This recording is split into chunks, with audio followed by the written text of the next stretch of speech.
La primera clasificación que vamos a ver es la administrativa, que si ustedes se acuerdan, pues nos responde quiénes son los que están gastando o ejerciendo ese gasto público.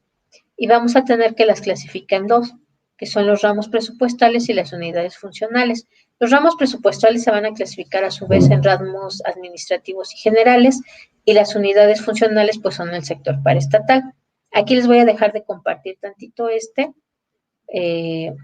para que vean. Bueno, primero vamos a definir un poquito estos dos, y ahorita les voy a mostrar en la página de gobierno cómo van a encontrar este tipo de clasificación. Como tal, los ramos administrativos pues van a ser el Poder Legislativo, Judicial, el IFE, la Comisión Nacional de Derechos Humanos, todas las secretarías de Estado que existan, y para poder ejercer ese presupuesto, los ramos van a contar con una unidad responsable, ¿no? Se les conoce así como URs, que son las que están facultadas para poder ejercer esos recursos presupuestarios. Son las que van a encargarse de elaborar la propuesta de presupuesto para esa entidad, y además las que van a recibir ese presupuesto y lo van a ejercer en cada una de estos sectores administrativos. Se van a identificar como tal con una clave presupuestaria, que es el nivel más desagregado que se presenta la información. Ahorita vamos a verlos. Tenemos además los ramos generales. Los ramos generales van a asignar el presupuesto para sufragar el pago de obligaciones que son distintas a los programas que incluyen a estas instituciones o secretarías de Estado que mencionamos acá. Y después las siguientes son nuestras unidades administrativas, que están conformadas por el sector paraestatal. Este sector paraestatal o estas unidades administrativas se van a diferenciar en dos tipos, que son las entidades de control presupuestario directo y las entidades de control presupuestario indirecto. Las de control presupuestario directo pues son aquellas que tienen una importancia estratégica y como tal se va a autorizar directamente la Ley de Ingresos de la Federación cuáles son, ¿no?, estas de control presupuestario directo, es decir, ellas son las que van a organizar y administrar directamente esos recursos que se les van a brindar por parte del presupuesto de egresos de la Federación. Las otras, las de control presupuestario indirecto, son las que incluyen a las empresas paraestatales y otros organismos. Se va a considerar la parte del presupuesto que se les asigna como parte del presupuesto, pero según el ramo en el que se encuentran, en el ramo administrativo en el que se encuentran clasificadas. Ok, bueno, antes de pasar a la siguiente clasificación, vamos a ver cómo vamos a encontrar estos ramos. Les voy a dejar de compartir aquí.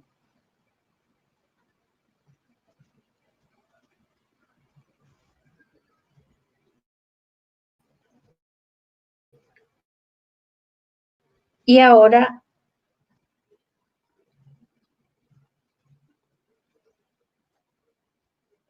les voy a compartir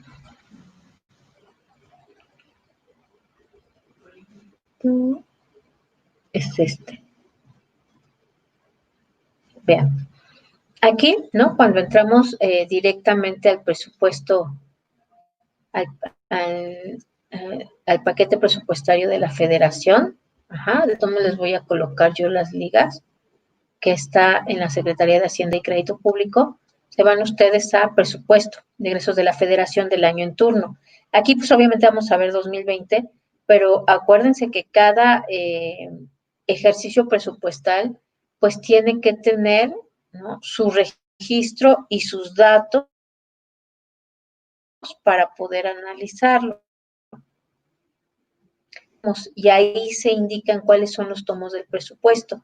ahí es donde vamos a encontrar los ramos. Aquí tenemos, por ejemplo, los ramos autónomos, los ramos administrativos y los ramos generales. Y tenemos aquí unas siglas que nos van a especificar de qué estamos hablando al momento que consultamos estos reportes presupuestarios. Por ejemplo, tenemos aquí que objetivos, indicadores y metas, ¿no? ¿Qué más tenemos? EP, estrategia programática.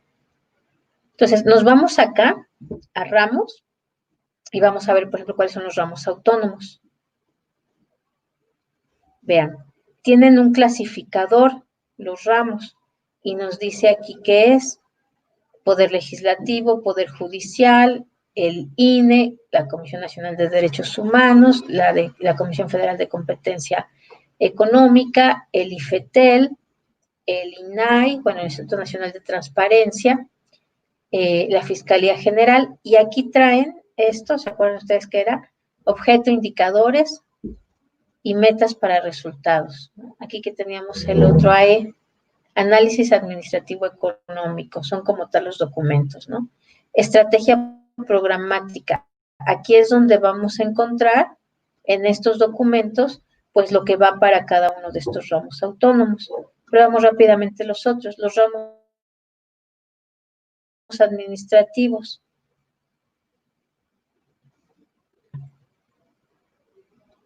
Parece que hasta ahora se carga un poquito el internet. Ok, déjenme ver si se está viendo. Ajá, ok. Aquí tenemos ya los ramos administrativos, que en particular es el ramo 2, que es la oficina de la presidencia. Y vamos a los ramos generales. Déjenme ver si se está compartiendo. Sí, ahí va. Ok. Y en los ramos generales, si ven, estos van del 19 al 34. ¿Y esto qué es? Aportaciones a seguridad social. Deuda pública, ¿no? Súper importante. Provisiones salariales y económicas. Las de entidades federativas a municipios, estas son bien importantes, ¿no? El ramo 28, bueno, el ramo 24, porque es deuda pública. El ramo 28, que es el gasto público que va a estados y municipios. Las aportaciones federales, ¿no?, que se hacen. El ramo 33. Y ¿no? Interesante, que es lo que teníamos en el IPAB. Y después, bueno, sí, en el IPAB, ¿no? Eso también está interesante, lo que están pagando del FOBAPROA. Pero bueno, aquí tenemos su clasificador. Si ven, estos que teníamos acá, en los ramos, su clasificador por ramo va del 1, bueno, en este caso el 2, que es presidente.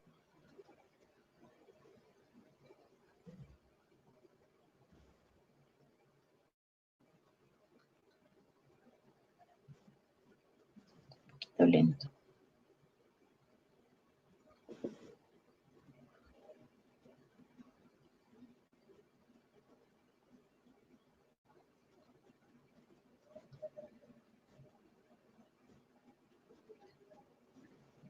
Ok, vean, va del 1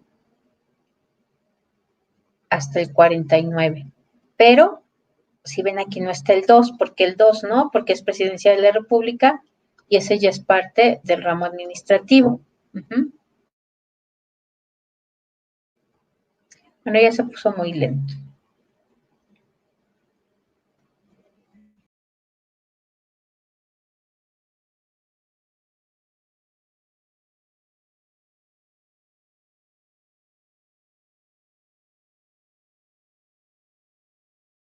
¿Recuerdan ustedes? Pues tenemos ramos autónomos, el ramo administrativo, que es la presidencia, que es el 2, y los generales, que es donde vienen pues todos estos temas, ¿no? Además tenemos esto, las empresas productivas del Estado, que veamos esto, es decir, las paraestatales, las entidades de control directo, y bueno, estos dos, el INEGI y el Tribunal Federal de Justicia.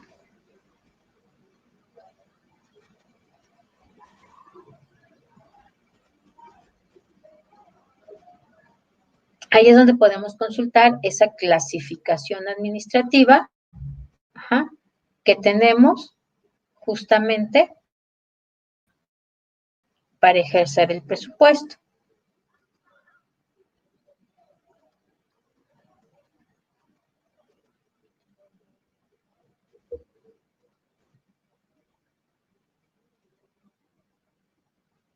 Si se vio o no se vio, ya me quedó duda. Pero bueno, aquí están, ¿no?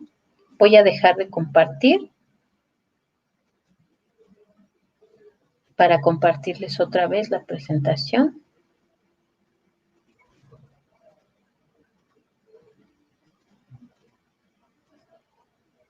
Ok, entonces ahora sí pasamos a nuestra siguiente clasificación.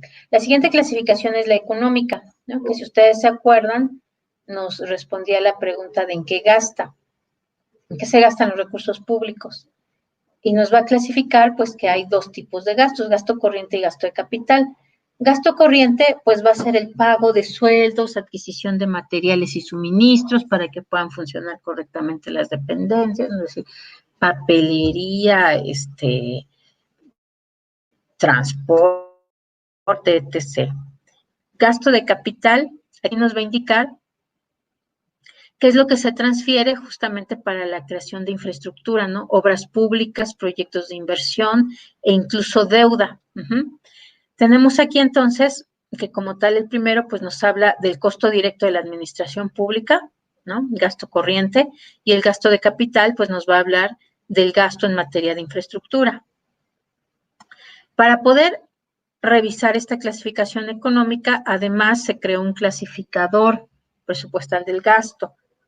Este clasificador se llama así por objeto del gasto. Así lo van a encontrar ustedes. Vamos a ponerlo de otro color. Para la Administración Pública Federal, que fue elaborado por el Consejo Nacional de Armonización Contable, ¿no? Que es el esfuerzo justamente para que todos clasifiquen el gasto que van generando a los diferentes niveles de gobierno. Y vamos a tener que lo organiza por capítulos del gasto, ¿no? Tenemos, por ejemplo, el capítulo 1000, ¿no? Servicios personales, 2000 materiales y suministros, 3000 servicios generales, 4000 transferencias, asignaciones, subsidios y otras ayudas, 5000 bienes inmuebles e intangibles, 6000 inversión pública.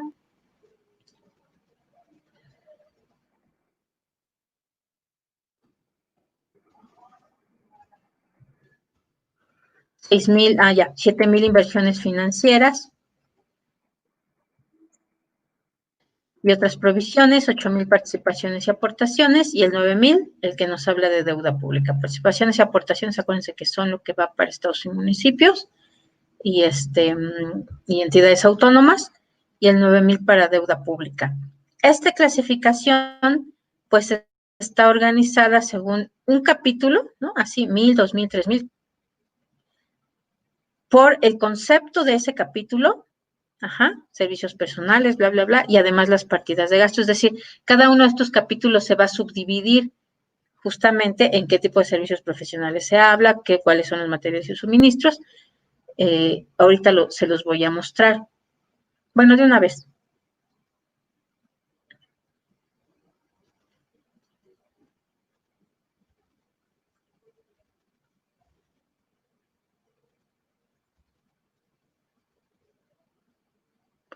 No.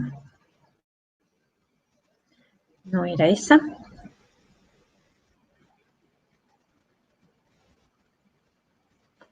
Otra vez. Ahorita llegamos a esa otra, ¿eh? Creo que era esta. Aquí está, miren. Clasificador, ¿no? Vean, acá dice CONAC. Déjenme ver si ya se está viendo. Sí. Obviamente, pues se emite en el Diario Oficial de la Federación. Se los voy a compartir para que ustedes lo revisen.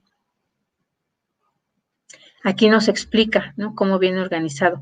Pues viene el capítulo se señala en el primer dígito, el concepto se señala con los 2 dígitos, la partida, vamos a tener una partida genérica, que es la que se va a señalar con 3 dígitos, y la partida específica, que se va a señalar con los 4 los 4 números o los 4 dígitos de la clasificación.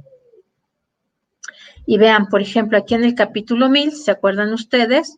Era servicios personales y además se va desagregando. Por ejemplo, remuneraciones al personal de carácter permanente. Pues los sueldos de base del personal permanente es el clasificador 113.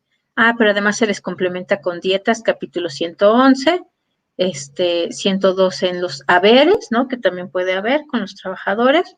Y además también tenemos remuneraciones por adscripción laboral en el extranjero, ¿no? Por ejemplo, lo que se les paga a la gente que está en los consulados y en las embajadas. Tenemos otros, por ejemplo, aquí el capítulo 2000, ¿no? Que son los materiales, documentos y artículos oficiales, y vamos a tener, por ejemplo, productos alimenticios para personas, combustibles, lubricantes, aditivos, toda la papelería, productos de papel, cartón e impresos adquiridos. Tenemos acá, por ejemplo, también material de construcción, material eléctrico y electrónico, vidrio y productos de vidrio. Tenemos el capítulo 3000, servicios básicos, agua, luz, energía eléctrica, telefonía celular, tradicional, servicios de arrendamiento, profesionales, financieros. En el capítulo partida, tenemos en el capítulo 3000 los servicios generales, ¿no? En qué gasta el Estado. Capítulo 4000, transferencias, asignaciones. Por ejemplo, aquí viene la parte de los subsidios, ¿no? Subsidios y subvenciones, subsidios a la producción, a la distribución, las ayudas sociales, ¿no? A programas de capacitación, de enseñanza, científicas, cooperativas. Tenemos las pensiones y jubilaciones. Tenemos el capítulo 5000, que son los bienes muebles e inmuebles del gobierno, que acuérdense que aquí, a partir del capítulo 5000, ya viene lo correspondiente a gasto de capital. Los vehículos de transporte, maquinaria y equipo, activos biológicos. El capítulo 6000, inversión pública, ¿no? Es decir, en edificios habitacionales, en bienes propios, de acciones de fomento, inversiones financieras y otras provisiones. Capítulo 7000, para fomento de actividades productivas, participaciones en capital, títulos y valores que tiene el gobierno, préstamos que otorga, inversiones en fideicomisos, que estos son algunos de los que se desaparecieron, ¿no? Hay que revisarlos. Otras inversiones financieras. En el 8000 tenemos participaciones y aportaciones. Vean aquí lo que decía, lo que va a entidades y municipios, ¿no? Por diferentes conceptos. Fomento municipal, fondo general, aportaciones, convenios. Tenemos el 9000, que es el último, lo correspondiente a deuda pública, pagos por amortización de la deuda, intereses que se tienen que pagar de la deuda. Este capítulo también es muy interesante. Comisiones que se pagan por deuda pública, gastos que genera la deuda pública, las coberturas, ¿no? También es muy interesante, las coberturas. Ahí vienen las coberturas, por ejemplo, para Pemex. Los apoyos financieros y las famosas ADEFAS, ¿no? Los adeudos de ejercicios fiscales anteriores. Y después, pues, se define específicamente qué significa cada uno de sus capítulos, conceptos y las partidas. Ahí está definido, para que le echen un ojito. Todos ustedes se van a tener que meter a las páginas que les voy a dejar. Bueno, esta clasificación presupuestal del gasto, dejo de compartir, vuelvo a compartir. Recuerden que aquí lo importante es esto, ¿no? Del 1000 al 4000 es el gasto corriente de gobierno, del 5000 al 9000 es el gasto de capital. Y recuerden que esta clasificación, pues lo que nos está diciendo es en qué gasta por esta clasificación o subclasificación de gasto corriente y gasto de capital. Otra de las ventajas de esta clasificación económica es que además va a tomar en cuenta cuál es la fuente de financiamiento de esos recursos. Es decir, especifica si se están usando recursos fiscales, es decir, lo que parte de la Secretaría de Hacienda que va a asignar. Ingresos propios, ¿se acuerdan ustedes que los órganos desconcentrados pues pueden también tener ingresos propios? Y el financiamiento externo, ¿no? Si es necesario que se hagan convenios para financiar parte de la infraestructura, el desarrollo de nuevos medios de comunicación o de transporte, ¿no? Que es para lo que más dan financiamiento externo, pues también esta clasificación lo va a tomar en cuenta y lo va a especificar. La siguiente clasificación que tenemos es la clasificación funcional. Esta clasificación funcional, pues a lo que nos respondería es para qué gasta, ¿no? Y como tal, pues se van a tener que organizar en función de los objetivos para llevar a cabo el gasto público. Se va a organizar en programas y proyectos donde se van a aplicar esos recursos y además va a identificar cuál es la cantidad que se va a canalizar a cada uno de estos programas o a cada uno de estos proyectos, ¿no?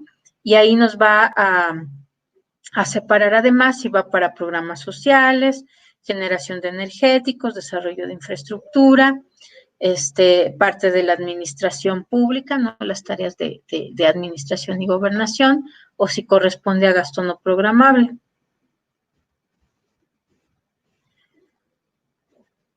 Normalmente esta clasificación funcional, ¿no? Se va a organizar de esta forma.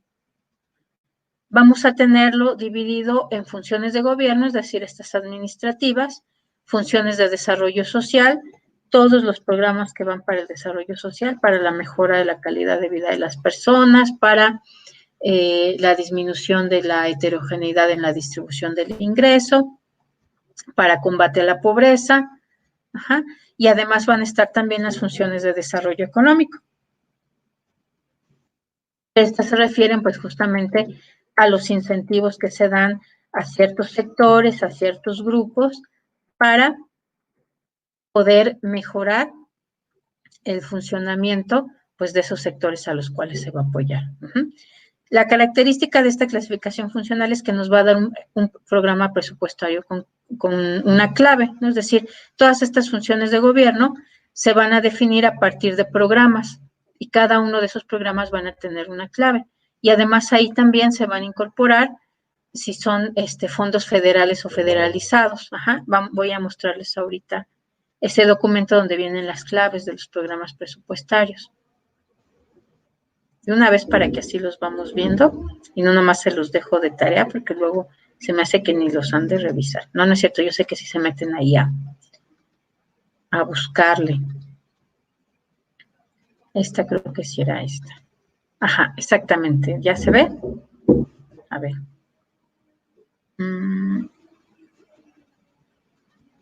Sí, ya se ve. Ok, excelente. Bien. Este es también se los muestro.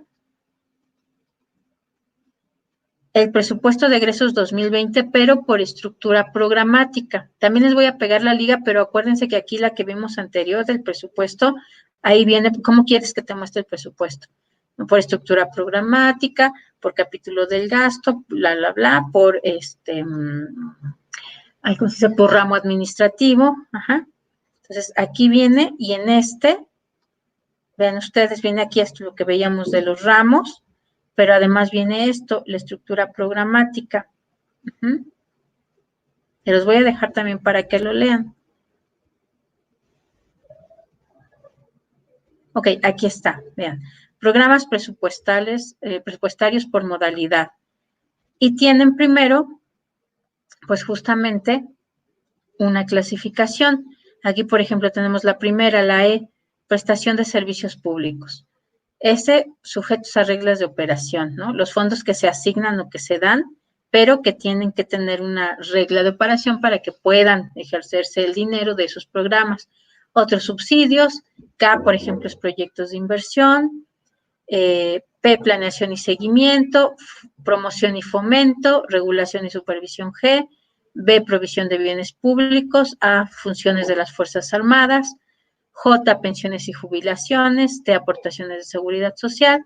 Es decir, para poder ejercer el dinero tienen que crearse estos programas y asignarlos pues a esta clasificación programática. Cada una de estas clasificaciones programáticas estará organizada pues en función de los programas que se crearon para poderlo gastar.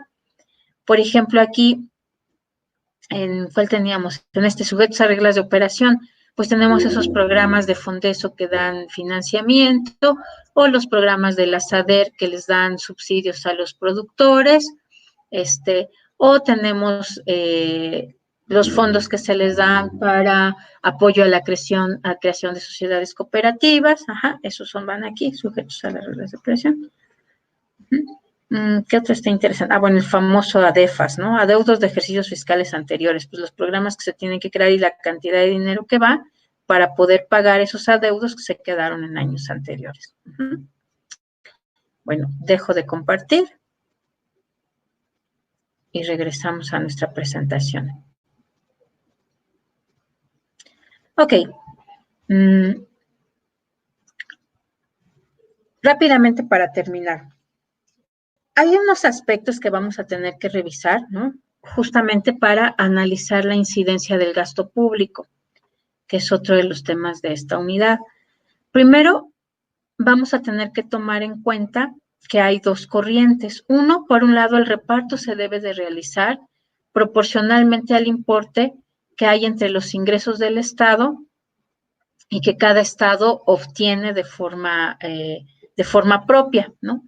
Pero además también debe de efectuarse ese gasto público, pues en aquellas zonas donde su utilidad sea máxima sin considerar el origen de los recursos. Es decir, sí se debe de atender quién está obteniendo los recursos y pues considerarlo para el reparto, pero también va a haber zonas más necesitadas donde la aplicación del gasto público va a dar mucho mejores beneficios. Entonces también eso se debe de considerar.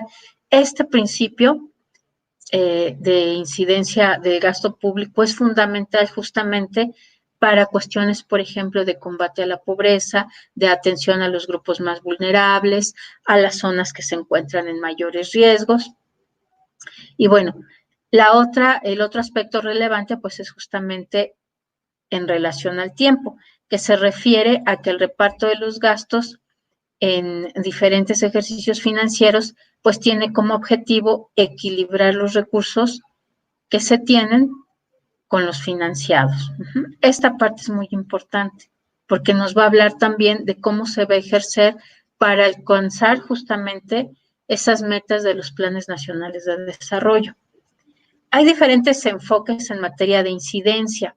Por ejemplo, aquí tenemos una donde nos señala Wolf que hay diferentes tipos de incidencias. Tenemos la incidencia de impacto.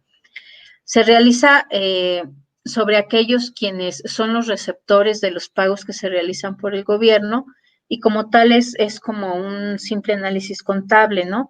En el que el gasto pues va a ser el flujo monetario y nos señala pues, en cantidad hacia quién se va a dirigir, hacia qué personas o hacia qué regiones, según el impacto que está generando.